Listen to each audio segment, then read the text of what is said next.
ये हिस्सा, ये दिख रहे हैं, ये हिस्सा और कान के पीछे का।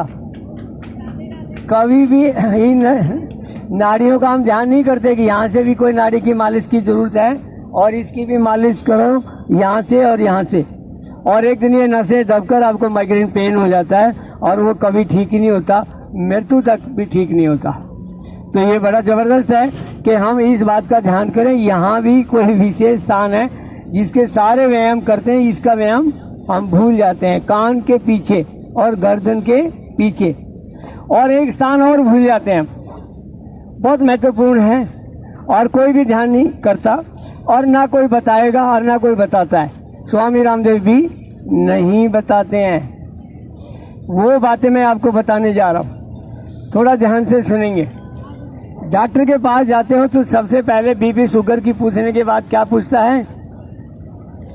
पेशाब ठीक से आता है, मल ठीक से आता है, पेट साफ हो जाता है रोज? नहीं होता। मेरे वाले गांव में एक डॉक्टर था, वो जाते पेट साफ की दवाई देता था पीने की, और उसको वो जमाल घोटा बोला ये पियो जी, आपका पेट साफ होगा। आधे रोग तो उसी टाइम ठीक।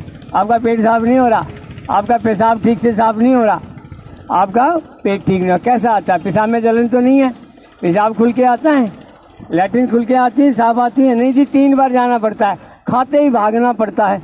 आदि आप तरह तरह की बातें बताओगे कि ये मुझे लैट्रिन में दिक्कत है और ये पेशाब में दिक्कत है, डॉक्टर को आप बताते हैं। कब्ज वगैरह भी ठीक हो जाता है उससे। मेन कारण क्या है कि आपको ये रोग लगता क्यों है?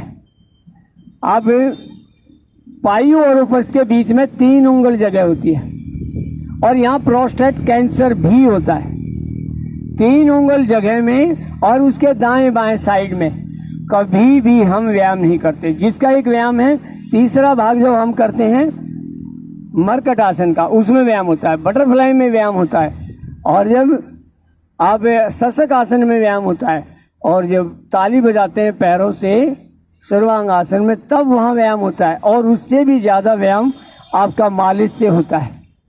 जब आप तेल मालिश करते हैं दाएं बाएं भी और पायु उपस्थ के बीच में, उस स्थान पर आप मालिश करते हैं डेली, तब जाके आप वहाँ से बच पाते हैं। नहीं तो प्रोस्टेट कैंसर होकर पेशाब की थैली पेट में बन जाती है और पेशाब फिर लटकता फिरता है, ऐसे बड़ी बुरी पोजीशन होती है, बहुत ही भयानक स्थिति मनुष्य की होती है।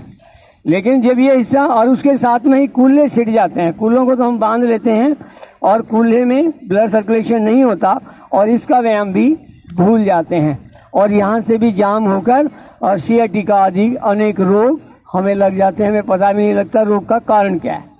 तो ना तो कूल्हों का ध्यान है, ना पायु उपस्थ का ध्यान है, और ना प्रोस्टेट का ध्यान है।